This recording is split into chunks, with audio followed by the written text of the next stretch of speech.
안녕하십니까. 이번 시간에는 민법상 규정되어 있는 전형계약 유형 중에서 아직 우리가 살펴보지 못한 계약 유형이 세 가지가 남아있죠.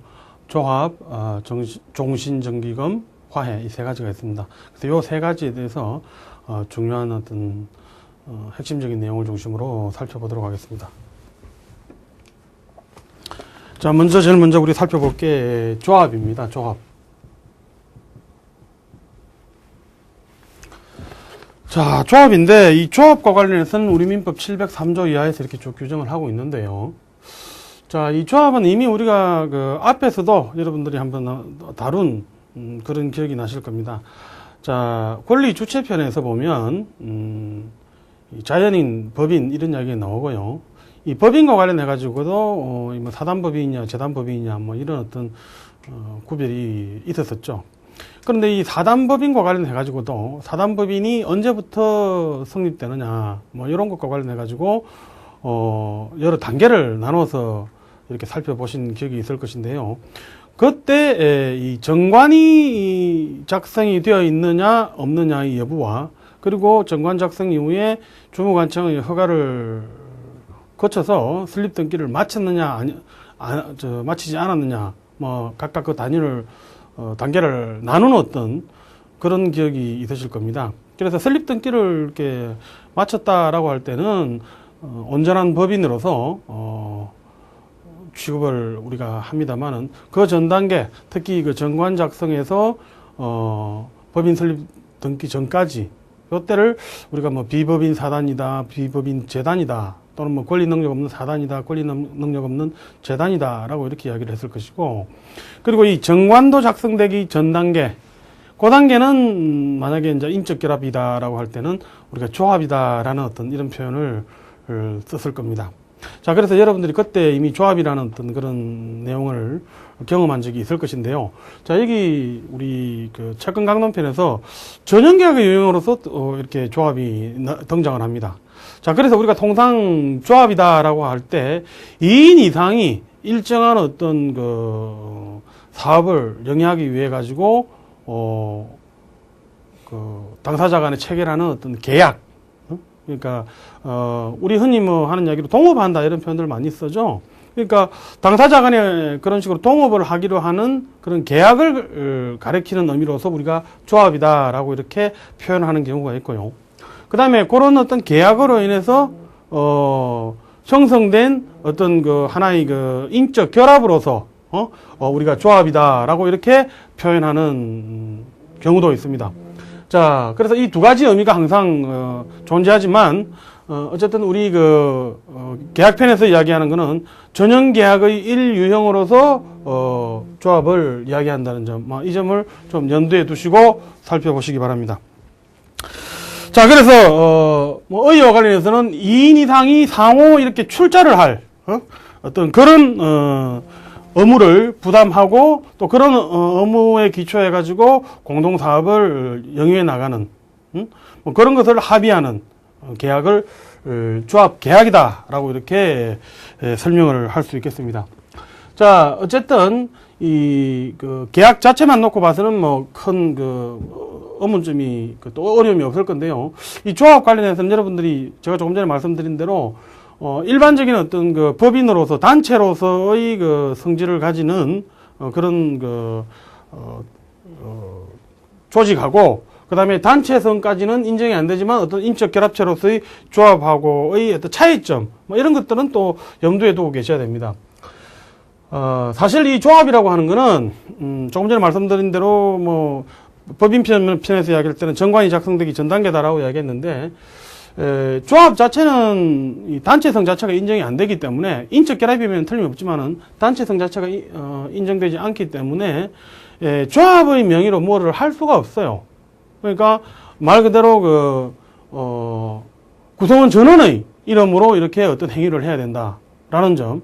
어떻게 보면 상당히 좀 불편한 점도 있겠죠. 사실은 그런 점들 때문에 이게 법인화하는 것, 결국 단체화하는 것이 우리가 필요한 어떤 또 그리고 우리 그 실생활 또는 뭐 거래 관계에서 필요한 필요로 이렇게 되는 사항이다라고 이렇게 이야기할 것인데, 어쨌든 조합 단계에서는 조합원이 조합원 전원의 명의로 이렇게 행위를 해야 된다는 것이고, 따라서 예를 들어서 뭐 채권이 생긴다, 채무가 생긴다라고 할 때 그때도 이게 단체성이 인정되어 가지고 법인에 준하는 어떤 그런 그 대접을 받을 수 있는 정도가 되게 되면 법인만이 이 권리를 취득하고 또 법인만이 채무에 대해서 책임을 지고 뭐 이런 어떤 구조가 되지만, 조합에 있어서는 이게 그 구성원 전원의 명의로 이렇게 채권을 취득하게 되고 채무를 전부 다 이렇게 다 책임을 져야 되는 이런 상황이라는 거예요. 그래서 사실은 그 조합 같은 경우는 등기 능력 같은 경우도 인정이 안 되는 거죠. 그래서 예를 들어서 만약에 조합 계약에 의해서 어떤 그 인적 결합이 형성되었는데, 그 사람들이 이 조합 이름으로 어떤 뭐 부동산 같은 걸 등기하고 싶어 가지고 예를 들어서 뭐 어디 조합장 누구 이름 뭐 이런 식으로 해서 소유 명의를 그런 식으로 해서 등기를 했다고 합시다. 자, 그러면 그런 식으로 등기된 재산은 조합 재산이냐 아니냐 말이죠. 그런 경우는 조합 재산으로 안 봅니다. 조합 재산으로 안 보고 그 조합장의 그 재산으로 이렇게 본다는 것이죠. 따라서 어쨌든 그 조합 단독의 명의로는 그 권리를 이렇게 취득하는, 그다음에 채무를 뭐 조합 단독으로 단체처럼 이렇게 부담하는 이런 관계가 아니라는 점을 항상 염두에 두시기 바랍니다. 그 다음에 이 조합과 관련해서 또 유의하셔야 될 점은요, 사실은 이 조합과 관련해서 어떤 조합원들 상호 출자가 있어야 된다라고 이야기했죠. 상호 출자가 있어야 되는데, 이 상호 출자를 통해 가지고 어쨌든 그 사업을 진행하게 되는 목적들이 있을 것입니다. 그런데 이 목적이라는 것이 결국은 뭐 영리적인 것도 있고 비영리적인 것도 있고 뭐 그럴 수가 있는데요. 사실 우리가 영리다 비영리다라는 개념을 따질 때는 어떤 그 활동으로 인해서 발생한 수익을 분배를 하느냐 분배를 하지 않느냐 이런 점에서 영리가 아니다, 비영리다 이런 구분을 합니다. 그래서 사실은 비영리 단체인 경우도 수익 사업을 못하는 건 아니라는 거예요. 단지 수익 사업으로 인해서 이렇게 창출된 수익 자체를 구성원들한테 분배를 못한다는 것이죠. 근데 수익을 이렇게 분배한다는 거하고 그 활동 과정에서 어떤 받은 이익들을 이렇게 좀 향유하게 하는 것, 이런 것들은 사실은 경우에 따라서는 참 구분하기 힘든 이런 경우들이 있을 수가 있습니다. 예를 들어서 조합을 운영하는 이유 자체가, 예를 들어서 컴퓨터를 공동으로 사가지고 하여튼 컴퓨터를 뭐 이렇게 공동으로 활용할 수 있는 그런 뭐 이익을 누리는 것으로 하는 뭐 이런 경우도 한번 생각해 보시면, 실제로 어떻게 보면은 컴퓨터를 꼭 자기 지분 비율대로 이용해야 되는 건 아니고, 어쨌든 컴퓨터를 이용할 수 있는 이런 할 수 있는 어떤 그런 권리들은 또 그 구성원들한테 인정되고 뭐 이렇게 우리가 생각해 볼 수 있을 것인데, 그런 경우가 반드시 수익을 분배했다라고 보기는 힘든 어떤 이런 상황이 아니겠습니까? 그러다 보니까 사실은 뭐 영리냐 아니냐 비영리냐 또는 뭐 수익을 분배를 하느냐 분배를 하지 않느냐, 요 개념 자체가 조금 어려운 개념일 수는 있는데요. 어쨌든 조합으로 인정되기 위해서는 이 조합원들이 어떤 그 수익 자체 또는 뭐 일정한 이익 자체, 활동으로부터 얻어지는 어떤 이익 자체를 조합원들이 이렇게 분배 비율은 다르더라도 일단 분배받을 수 있는 이런 식이 되어야 된다는 것입니다. 그래서 만약에 분배 자체가 전혀 이루어지지 않는다라든지, 또는 뭐 활동 자체를 여러 사람이 모인데 한 사람 이름으로 하고 그 다음에 이익은 따로 이렇게 좀 떼어주는 이런 식으로 한다든지 라고 한다면, 그런 식의 어떤 인적 결합들은 우리 지금 여기서 이야기하고 있는 조합에는 해당이 안 된다는 거예요. 그러니까 항상 염두에 둘 거는 수익을 분배를 조합원들이 전부 다 하든지, 또는 활동으로 인한 이익을 각자 비율은 다르더라도 이렇게 나누는 것을 전제로 해서 결합되는 그런 어떤 인적 결합 또는 그런 계약 자체를 우리가 조합 계약 또는 또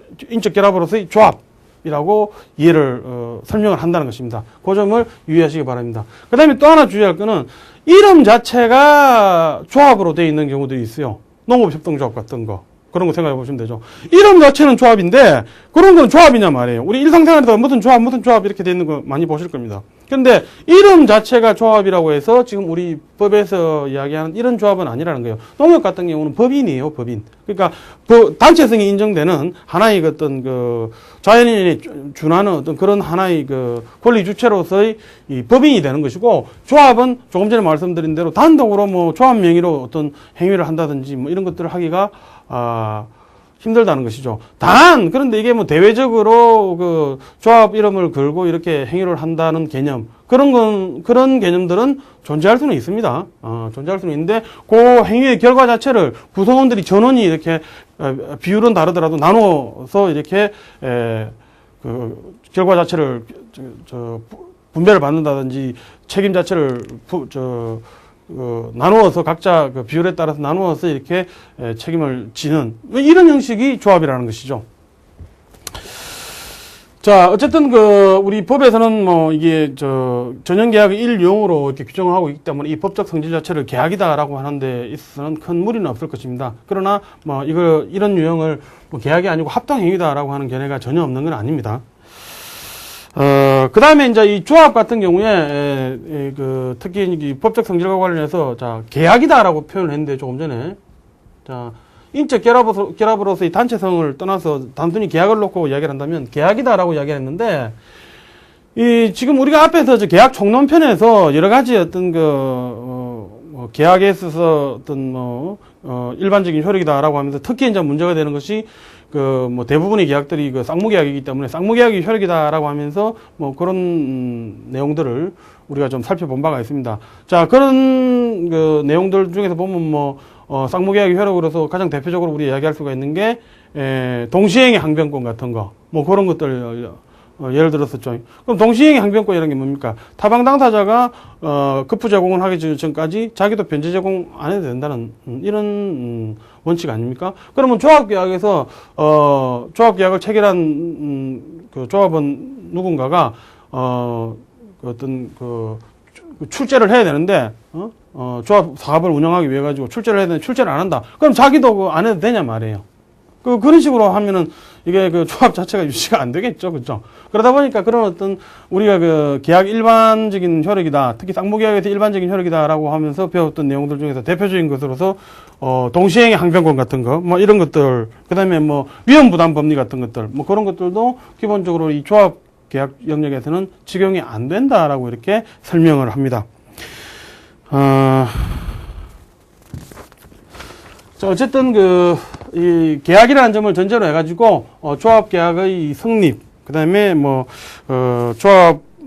조합에서의 활동과 관련된 대내적 관계, 대외적 관계 등등에 대해서 순차적으로 한번 살펴보도록 하겠습니다. 자, 조합의 성립입니다. 자, 조합의 성립인데, 요거는 일단은 우리 조문에서 두 사람 이상이 결합이 되어야 되죠. 두 사람 이상의 조합원이 의사에 합치해서 이렇게 공동으로 사업을 영위할 목적으로 이렇게 결합이 되어야 된다는 거.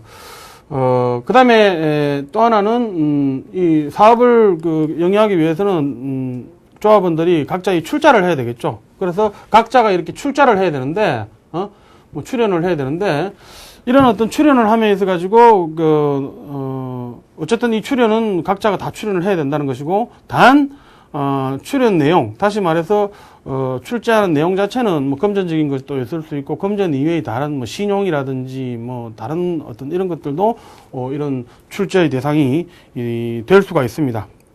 어쨌든 2인 이상이면 되고 출연 당사자 간에 출연이 있으면 된다. 뭐 2인 이상이니까 수에는 제한이 없습니다. 그 다음에 이제 또 하나 주의하실 것은 어쨌든 조합원들이 다 출자를 해야 된다라고 이야기했는데, 이 조합원 중에 1인이 출자를 하지 않는다. 자, 그럴 때는 당연히 출자를 지연한 데 대한 어떤 책임으로서 지연이자 같은 거를 이렇게 당연히 내야 되겠죠. 그런데 우리 조문에서는 이 조합원이 출자를 해야 될 조합원이 금전을 출자를 해야 되는데, 금전 출자를 갖다가 지연을 한단 말이죠. 그러면 지연이자 문다는 거. 뭐, 이거까지는 상식으로 이렇게 이야기할 수가 있겠는데, 그 다음에, 손해배상까지도 이렇게 해야 된다. 뭐, 이런 식의 규정이 있어요. 사실은 이 규정은 좀 아주 좀 특별한 규정이다라고 보시면 되는데, 여러분들이 채권 총론편에도 그런 내용 배우셨을 거예요. 어쨌든 금전 채무 불이행에 있어서 이 특칙이다라고 해가지고 금전 채무 불이행인 경우에는 원칙적으로는 어때요? 법정의 이율에 따라서 지연 이자만 이렇게 지연 배상만 하면 끝이라는 거예요. 학설상으로 비록 지연 이자 이외에 나머지 손해가 있는 경우에 그 손해에 대해서도 손해배상을 할 수 있을 것인가 말 것인가에 대해서 견해드립이 있었었죠. 그런데 이 조합에서는 금전을 이렇게 출자해야 되는 그런 의무가 있는 조합원이 출자 의무를 지체를 하고 있다. 그러면 당연히 이제 채무불이행으로 인해 가지고 거기에 대해서 책임을 져야 될 건데, 자, 그 경우에 어떻게 한다는 거예요? 이자 플러스 손해배상까지도 해야 된다는 거. 뭐 그런 내용들이 좀 특이한 내용입니다. 그래서 그런 점들 기억해 주시기 바라고. 그 다음에 이제 조합의 어떤 업무 집행. 그 다음에 이 조합 대리. 뭐 이런 내용들이 또 이 조합에서 중요한 내용 중에 하나인데요. 자, 업무 집행과 관련해가지고, 사실 업무 집행이다라는 개념은, 이게 뭐, 경우에 따라서는 그 업무 집행 자체가 광의로는 이 조합 대리까지도 이렇게 포함되는 어떤 그런 내용일 수도 있습니다. 그러니까 내부적으로 어떤 조합의 사무를 처리하는 데 있어가지고 당사자 간의 어떤 뭐, 조합원들 상호 간의 어떤 뭐, 결의를 통해가지고, 어떤 일을 내부적인 결정을 한다든지 뭐 이런 내용들이 내부적인 관점에서 조합 내부적인 관점에서 우리가 생각해 볼 수 있는 업무 집행의 내용이고요. 또 하나는 대외적인 어떤 조합 활동과 관련해서 조합 이외의 제3자하고의 관계에서 법률 행위 관계 뭐 그런 게 또 업무 집행이라고 할 수 있는데, 지금 여기서 이제 업무 집행이다라고 이야기했을 때는 이제 대내적인 관계를 이야기한다라고 생각하시고, 조합 대리와 관련해서는 대외적인 관계를 이야기한다라고 생각하시면 되겠습니다. 자, 이 업무 집행과 관련해 가지고 이 기본적으로 이 업무 집행함에 있어서 조합원들 중에 일부를 또 뭐 특정인을 업무 집행을 이렇게 하도록 하는 경우가 있을 수도 있고요. 아니면 조합원 전원이 이렇게 업무 집행을 하는 어떤 그런 경우도 생각해 볼 수가 있을 것입니다. 그런데 조합원 전원이 업무 집행을 하는 이런 경우에는 이게 이제 당연히 뭐 다수결 원칙을 따라야 되겠죠. 다수결 원칙에 의해서 어떤 내부적인 의사결정 등을 해야 된다는 거. 그런데 이제 주의할 거는 이 통상사무라는 게 있어요. 통상사무. 보통 뭐 반복적으로 이렇게 조합의 일로서 반복적으로 일어나는 어떤 이런 일을 우리가 통상사무다라고 할 건데, 이런 통상사무에 대해서는 뭐 당연히 이 조합원들이 각자가 이렇게 업무 집행을 할 수 있다라고 이렇게 이해할 수 있겠습니다. 근데 주의할 것은 업무 집행자가 정해져 있는 경우, 조합원 내부 중에서 조합원들 중에 누군가를 업무 집행자로 정했다라고 할 때는 통상사무 같은 경우도 마음대로 이렇게 못 한다는 거죠. 자, 그래서 전원이 업무 집행할 때는 다수결 원칙이 하지만 통상사무에서는 그렇지 않다는 거. 그 다음에 이제 업무 집행자가 있는 경우. 근데 업무 집행자가 특히 이제 요게 뭐 조합원 중에서 이렇게 정해진 이런 경우죠. 이런 경우하고 제3자한테 이렇게 업무 집행을 맡긴 이런 경우가 있을 수 있는데, 어쨌든 이 업무 집행자가 정해져 있는 경우, 뭐 이런 경우에는 우리 법에서 특별한 규정을 둬가지고 이 업무 집행자의 지위 자체가 공고하다. 그러니까 이 지위 자체가 함부로 이 업무 집행자의 지위를 훼손시킬 수 없는 뭐 이런 규정들이 있습니다. 그런 점들이 있다는 걸 기억하시기 바라고. 그다음에 업무 집행 자체를 조합원 이외에 아예 그냥 다른 사람한테 제3자한테 맡기는 경우도 우리가 상상해 볼 수는 있을 것입니다. 당연히 이제 그런 경우에는 조합하고 업무 집행을 맡은 제3자 관계 사이에서는 어떤 위임 유사의 관계가 형성이 된다라고 이렇게 설명을 합니다. 그 다음에 이제 조합 대리 부분인데, 조합 대리 관련해가지고는, 요거는 이 업무 집행자가 있다라고 할 때, 이 업무 집행자가, 조합을 대리하는 것으로, 다시 말해서 대리권이 있는 것으로 이렇게 추정을 합니다. 그런 내용들을 기억하시기 바라고, 어쨌든 조합 대리다라고 했었을 때 이게 어떤 대외적인, 조합하고, 그 조합위의 다른 어떤 그 제3자하고의 관계에서 이 대외적인 관계가 문제될 때 이런 조합 대리라는 개념이 나오는데 조금 전에 말씀드린 대로 사실은 그 조합이 이 어떤 조합에서 활동을 하다가 부동산이 생겨가지고 이걸 갖다가 조합재산으로 등기를 하고 싶다라고 한다 해서 조합 이름으로 못한다고 했죠. 마찬가지로 조합에 대해서 조합 활동에 대해서 누군가가 손해를 끼쳤다라고 했을 때 소송을 통해 가지고 손해배상을 청구한다든지 또는 손해배상의 어떤 상대방이 됐다든지 손해배상 청구에 있어서 상대방이 됐다든지라고 할 때 사실은 그래요. 아까 법인 이야기를 했었는데, 법인 설립 등기되었을 때는 두말할 필요가 없습니다만, 정관 작성이 일단 있게 되면은, 그때는 우리가 흔히 권리 능력 없는 사단이다, 이런 식으로 표현을 하지만, 그래도 대표자가 있으면 소득 능력은 인정이 되잖아요. 그 다음에 부동산 등기법에서 등기 능력도 인정이 된다는 거예요. 그런데 이제 조합 같은 경우에는 현실적으로 그런 어떤 등기 능력이라든지 소득 능력이 인정이 안 된다는 점, 그런 점들을 유의하셔야 될 내용입니다. 자, 그 다음에 이제 조합에서의 어떤 그 재산 관계입니다. 조합에서의 재산 관계인데, 흔히 이제 문제가 되는 게, 조합에서의 재산의 귀속 형태, 어떤 식으로 조합이 이 재산을 소유하게 되는 것이냐, 이런 문제하고, 그 다음에 또 하나는 조합 채무에 대해 가지고, 어떤 식으로 책임을 지는가, 이런 것들이 이제 주된 내용이겠죠. 자, 조합재산의 귀속 형태와 관련해가지고는, 흔히 우리 조합재산의 귀속 형태를 우리가 합유다라고 표현을 해요. 합유다. 자, 여러분들이 물권편에서, 공동소유편에서 이런 걸 배웠을 거예요. 공유다, 합유다, 총유다라고 해가지고, 공유다, 합유다, 총유다라고 해가지고, 이 공동소유 형태를 배웠을 건데, 공동소유는, 특히 공동소유 중에도 공유는 지분 자체가 명확해요, 이렇게. 지분 자체가 아주 명확합니다. 그래서 이 지분 명확하니까 요 지분 자체를 떼가지고, 요 지분권자는 언제든지 이렇게 지분을 이렇게 처분도 할 수 있고요. 그 다음에 공유물 자체를 분할 청구하는 거, 이런 것도 언제든지 이렇게, 금지 특약이 있지 않은다면 언제든지 자유롭게 할 수 있다는 건데, 합유도, 우리 합유 지분이다라고 표현하지만, 지분 자체가 잠정적이라는 거예요, 이렇게.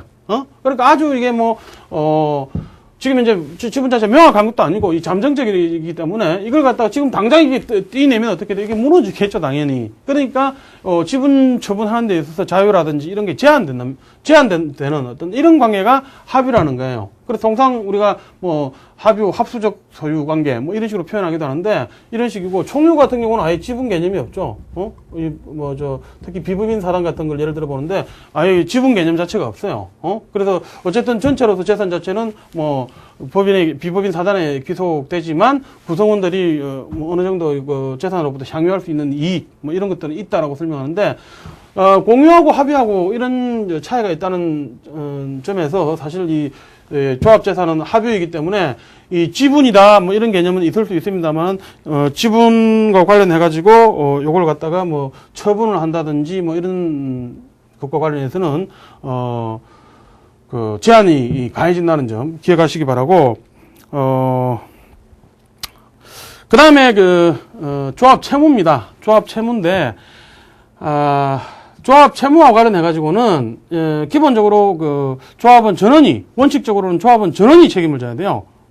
조합 활동을 하다가 채무를 지게 된다라고 하면 조합은 전원이 이렇게 책임을 져야 되는데, 이것과 관련해서 이제 우리 법에서는, 이 채권자 입장에서는 현실적으로 조합은 전원이 다 책임을 져야 되니까, 이론적으로 따지면 누구한테나 다, 책임을 물을 수 있는, 이런 결론을 도출해야 될 것인데, 사실 우리 조합편에 나오는 규정에서는 이 조합 채무에 대해 가지고 분할 채무가 원칙이다 이런 식으로 분할 채무가 원칙이란 취지의 어떤 이런 규정을 두고 있다는 거예요. 그래서 어쨌든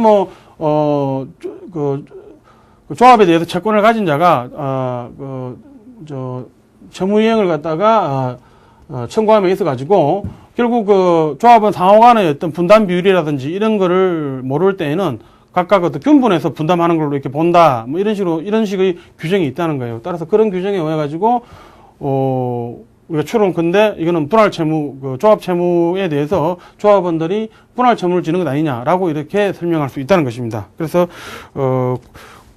그런 설명을 여러분들이 귀담아 두셔야 되는데 주의하실 거는 어쨌든 대원칙은 이 조합 채무가 있다라고 할 때 기본적으로 뭐 조합 활동 과정에서 생긴 재산이 있겠죠. 그 재산을 가지고 책임을 지는 것이고 그 재산을 가지고도 조합 채무를 다 변제가 안 된다라고 할 때는 당연히 아주 당연히 조합 구성원들의 그 개인 재산에 대해 가지고도 개인 재산에 대해 가지고도 책임을 물을 수 있는데 그런데 이제 우리 조문 그 규정에 의해 가지고 조합원 상호 간의 어떤 분담 부분을 모를 때에는 이렇게 분담 부분이 균등한 것을 이렇게 추정하기 때문에 채권자 입장에서는 만족받지 못한 그런 채권액에 대해 가지고는 균분해서 이렇게 청구할 수 있다. 뭐 이런 식의 이 설명이 가능하다는 겁니다. 그 다음에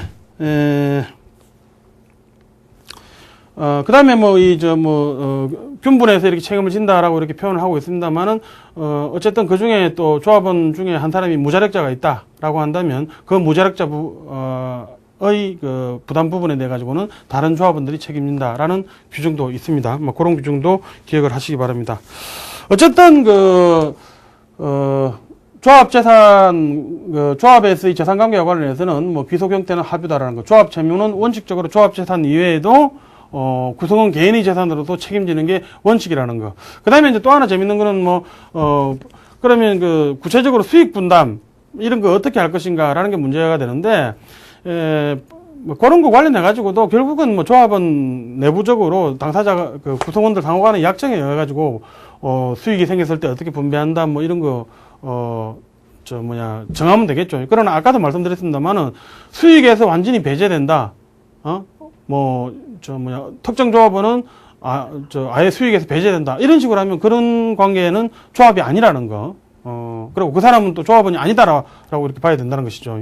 뭐 그런 점들을 유의하시기 바랍니다. 자, 그 다음에 이제 조합에서 또 우리가 또 좀 유의해야 될 부분이 이 조합원의 어떤 변동이 있는 경우.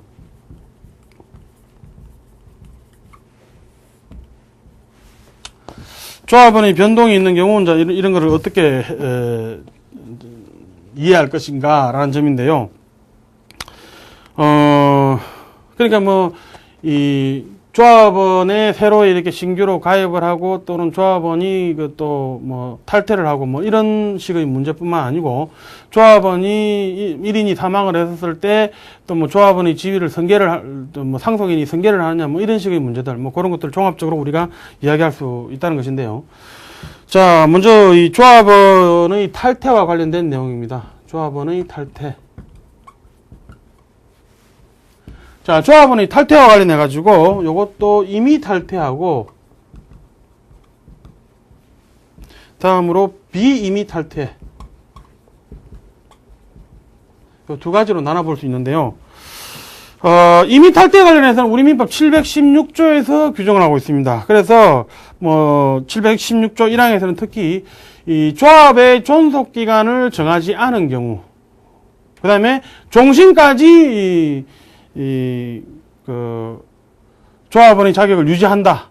이런 식으로 약정이 되어 있는 경우. 이럴 경우에는, 우리 716조 1항에서, 언제든지 조합 탈퇴가 가능하다라고 이런 식으로, 규정을 하고 있습니다.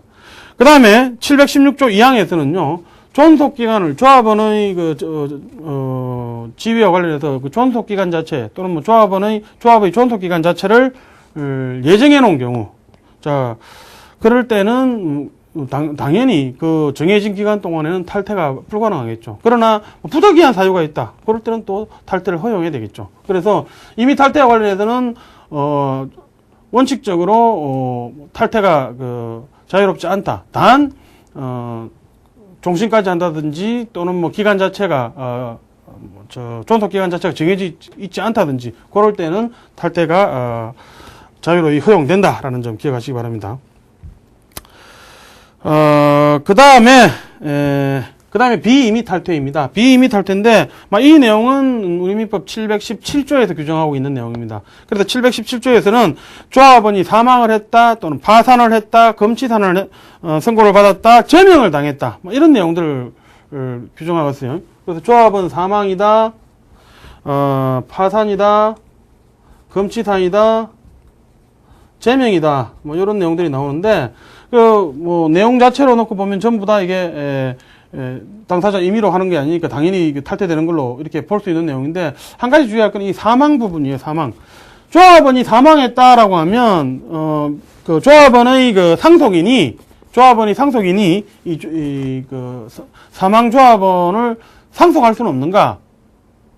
라는 게 이제 의문일 수가 있다는 거죠. 통상은 조합원의 지위다. 이것도 어떤 조합에 있어서 지분권을 가지는, 그게 비록 잠정직이지만 지분권을 가지는 그런 지위이기 때문에 상속이 가능하다라고 볼 수도 있어야 될 것 같은데, 이런 경우 우리 법에서는 사망인 경우에 탈퇴라고 본다는 것이고요. 우리 판례도 마찬가지로 이런 경우에 탈퇴한다라고 이렇게 본다는 겁니다. 탈퇴하게 되면 어떻게 됩니까? 그러면 요 사람이 사망한 사람의 이 조합 지분, 요걸 나중에 상속인 측에서는 지분 환급해 주시오라고 이렇게 할 수 있겠죠. 그러니까 보통은 조합에서 탈퇴하게 되면 조합원의 자격은 상실하고, 어쨌든 자기가 탈퇴 시점 기준으로 해가지고 그때까지 이 조합에 대해서 자기가 가지고 있는 지분을 나중에 환급해 주시오, 이런 권리가 있지 않겠습니까? 그래서 그런 걸 갖다가 지분 환급 청구권이다라고 표현하는데, 이런 조합원이 사망했을 때는 지분 환급 청구권을 당연히 상속인이 상속을 하게 되는 이런 관계다라고 이해하시면 된다는 거예요. 단 이게 조합 계약 자체에서 이런 어떤 사망의 경우에도 조합원의 상속인이 조합원의 지위를 상속할 수 있다라고 하는 그런 내용의 약정이 있다고 한다면, 당연히 사망의 경우에도 상속인이 이 조합원의 지위를 사망 조합원의 지위를 상속할 수 있다, 이런 식으로 이해할 수 있다는 것입니다. 그 다음에 또 하나가, 아까 조합의 성립과 관련해서 두 사람 이상이라고 이야기했죠?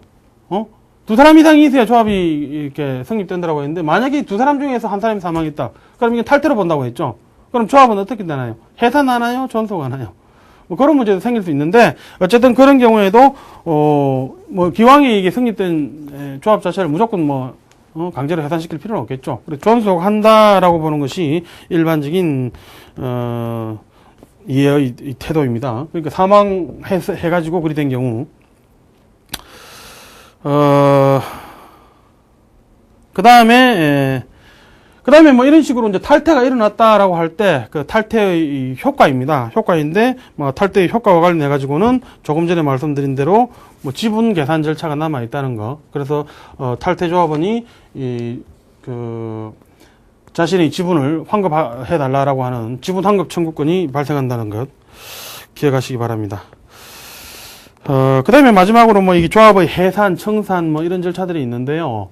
사실은 우리 민법에서 규정하고 있는 조합의 해산, 청산 절차, 요거 사실은 우리가 조합을 해산한다, 청산한다 라는 것과 관련해 가지고 물론 보통 단체가 해산을 한다라고 할 때 특별히 어떤 해산 사유가 있다든지, 또는 목적을 달성했다든지, 또는 총사원의 일정 부분 이상의 어떤 공동 결의에 의해 가지고 합의를 한다든지 이런 식으로 해산을 하는데요. 우리 조합의 해산과 관련해 가지고도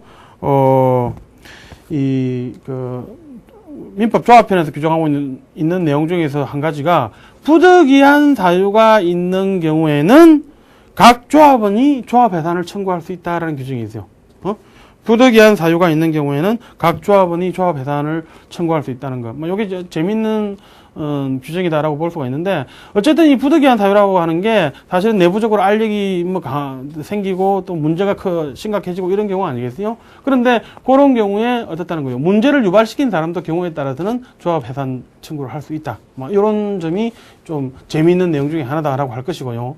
그 다음에 청산이다라는 문제가 있는데, 통상 우리가 청산이다라고 했을 때는, 그건 전국적으로는 보통은 단체가 해산하고 그 다음에 청산 절차가 진다라고 할 때는 기존의 어떤 단체와 이해관계를 가진 어떤 각종 채권자들 보호를 위한 어떤 그런 수단들로서 청산을 이해할 수가 있습니다. 그러나 우리 민법에서 규정하고 있는 특히 그 조합에서 청산과 관련된 내용은 어쨌든 그 조합 해산 이후의 정리 절차 자체를 형평성 있게, 그러니까 조합 구성원 상호 간에서도 구성원 상호 간의 어떤 이익 균형이라든지 뭐 이런 것들을 위해서 둔 규정이다라고 생각하시면 될 것 같아요. 자, 그래서 이 조합과 관련해서는 이 정도로 정리하도록 하겠습니다.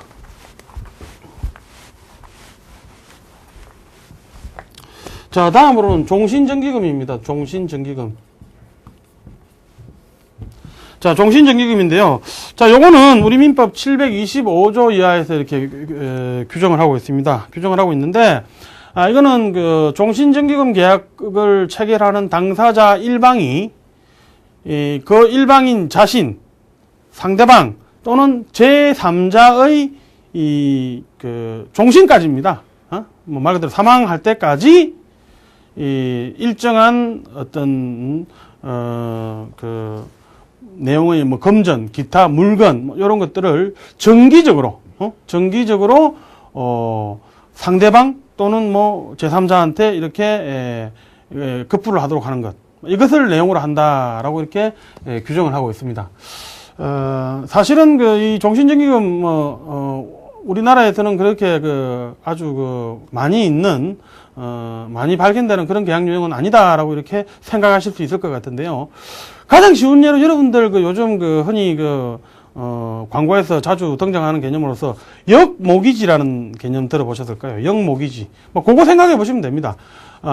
집을 이렇게 어떻게 보면은 아예 그냥 소유권을 넘기면서 자신이 사망할 때까지 또는 다른 사람이 사망할 때까지 매달 생활비를 줘라라고 하는 이런 식의 계약, 그런 식의 계약이라면 이런 종신정기금 계약에 해당된다라고 이렇게 볼 수 있을 것이고요. 그것과 좀 유사한 개념이, 그것과 좀 유사하게 이렇게 굴러가는 모양이 요즘 광고 등에서 나타나는 역모기지 같은 거, 그런 유형이 아니겠는가라고 이렇게 설명할 수 있겠습니다. 이 종신정기금 관련해가지고, 사실은 당사자 일방 또는 타방 당사자의 종신까지 일정한 어떤 금전이라든지 물건을 갖다가 정기적으로 지급해야 된다는 그 내용 위에 아주 특이한 내용들은 없는데요. 한 가지 이제 주의할 내용은, 특히 이제 우리 727조라든지 또는 729조라든지 여기서 규정하고 있는 내용들은 여러분들이 조금 주목을 할 필요가 있는데요. 자, 종신정기금 계약에서 일단 조금 전에 말씀드린 그 예를 든다면, 예를 들어서 A가 B하고 종신정기금 계약 체결하면서 A 소유의 부동산을 이렇게 넘겼다든지, 또는 일정한 대가를 지급했다라고 한다면, B 입장에서는 당연히 매달 정기적으로 이렇게, 급여를 이렇게 해줄, 또는 분기별로 이렇게 급여를 해줄 이런 의무가 있는데, 만약에 그런 어떤 의무를 해태한다고 한다면, 이거는 채무불이행이 되겠죠. 근데 통상 우리가 채무불이행이다라고 하면, 어땠습니까? 이것이 방금 같은 경우는 특히 지금 이행이 가능함에도 불구하고 이행을 하지 않는 이행지체 유형이다라고 이렇게 볼 수 있을 것인데, 이런 식의 이행지체가 일어난다라고 했을 때, 우리가 앞에서 계약의 해지 이런 것 하면서 이행지체다라고 했을 때, 이게 어떤 정기행위에 의한 그런 경우가 아니면은 통상 이행지체일 때는 어때요? 상당 기간을 정해서 이행을 최고하고 바로 그럼에도 불구하고 이행이 안 됐을 때 계약을 해지하는 이런 절차에 돌입했었죠. 근데 727조에서는 어떤 내용이 나오냐면 이런 식으로 종신정기금 분기별 급여 또는 매달 지급될 급여가 제대로 이행이 안 된다라고 할 때, 이때는 최고 없이 바로 그냥 원금 돌려달라라고 할 수 있으니까 최고 없이 바로 계약을 해지하는 이런 어떤 조치가 가능한, 그런 조치가 가능하도록 규정되어 있다는 거예요. 그런 내용들이 좀 특이한 내용이고요. 그 다음에, 종신정기금, 어떻게 보면은, 채무자의 이 그러니까 정기금을 지급해야 될 의무자의 어떤 책임 있는 사유로 인해서 종신정기금 수익을 받을 사람이라든지 또는 채권자가 사망을 하게 됐다. 그럴 때는 어떻게 한다는 거예요? 상당한 기간 동안 이 종신정기금 계약이 이렇게 존속을 한다. 이런 규정이 또 있다는 겁니다. 그래서 이 규정의 의미는 뭐냐면은 결국은 종신정기금 채무를 이행할 의무 있는 사람이 그런 사람의 규칙 사유에 의해서 결국 사망했으니까 통상 종신정기금의 뭐 수익자라든지 채권자가 생존했을 기간, 그 기간 동안에는 여전히 종신정기금 채무자 입장에서는 급여를 정기적으로 해야 된다. 뭐 이런 식의 의미라는 거예요.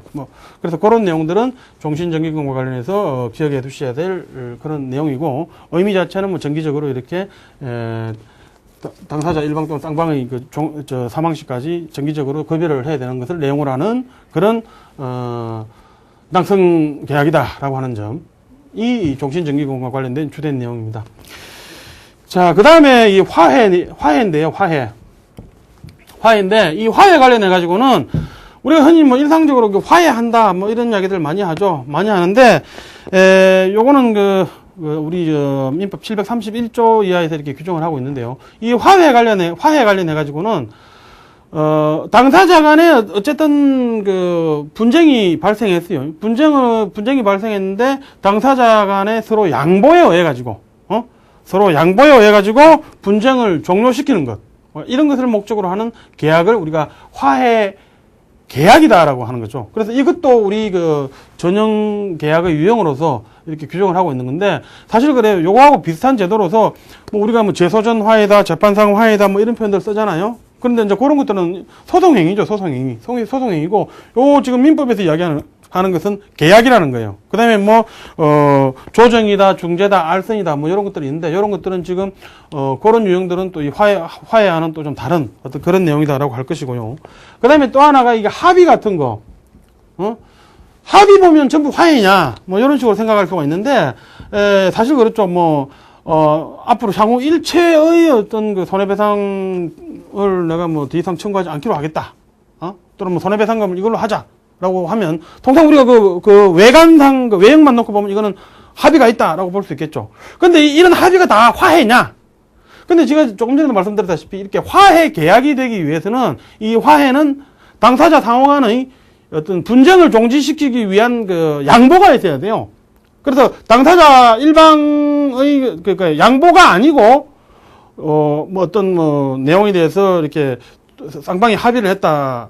라고 하면, 그건 합의는 될 수 있을지언정 화해는 아니다라고 이렇게 볼 수 있다는 거예요. 그래서 어쨌든 화해의 키 포인트는, 분쟁에 대해서 분쟁이 발생했는데, 발생한 분쟁에 대해서 분쟁을 종지시키기 위해서 상호 양보하는 어떤 그런 것, 그런 것이 중액이라는 거예요.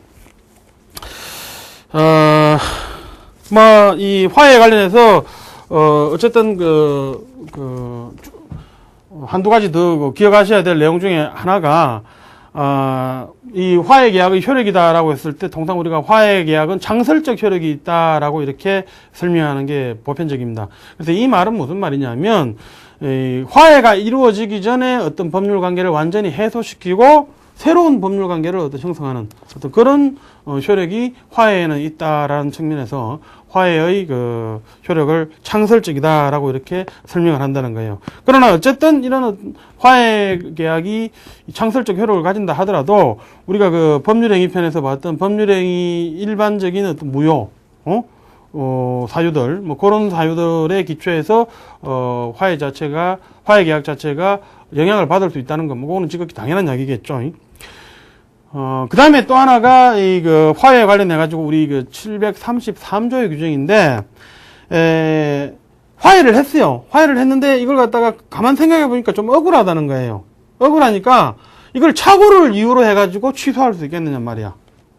그런 경우 우리 생각해 볼 수가 있는데, 중요 부분이 착오다라고 해서 가능하겠는가. 이런 게 생각해 볼 수가 있는데, 우리 733조에서는 화해 계약이 일단은 성립되고 나면은, 착오를 이유로 해서 취소할 수 없다라고 이렇게 규정되어 있다는 점 꼭 기억하셔야 될 내용이고요. 그런데 거기에 대해서 예외가 있습니다. 그래서 그 예외로서 화해 당사자의 자격 또는 화해의 목적인 분쟁 이외의 상황에 착오가 있는 경우다라고 이렇게 설명하는데, 사실 우리 그 판례상으로도 재미있는 사례는 뭐 그런 경우가 있어요. 자, 여러분들 생각해 보시면 이런 상황을 한번 생각해 보십시오.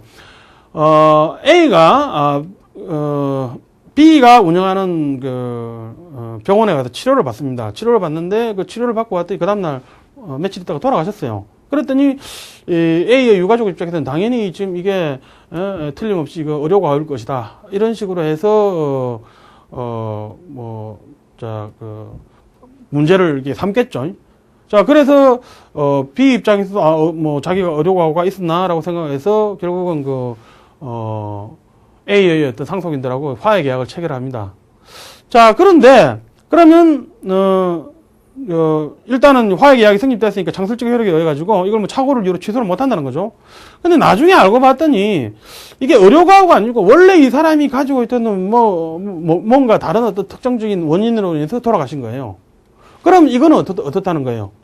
이게 원래 분쟁 사항이 아니죠. 분쟁 이외의 사항에 대해서 착오가 있었던 거 아니에요. 따라서 그런 경우는 어떻다는 거예요? 화해를 착오를 이유로 해서 취소가 가능하다는 거예요. 그래서 조금 전에 말씀드린 그와 유사한 사례에서 우리 법원은 원칙적으로 화해는 착오를 이유로 취소가 안 되지만 화해의 목적인 분쟁 이외의 사항에 대해서 착오가 있었다든지 화해 당사자의 자격에 있어 착오가 있는 경우에 취소가 가능한 어떤 그런 경우로서 화해 계약이 취소 가능하다라고 판시한 사례도 있다는 것입니다.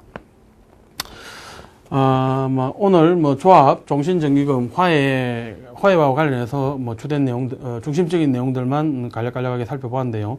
자, 이로써 우리 민법에서 규정하고 있는 전형계약에 대해서는 모두 살펴보았습니다. 다음 시간에는 이런 전형계약 이외에 신종계약에 대해서 살펴보도록 하겠습니다. 수고하셨습니다.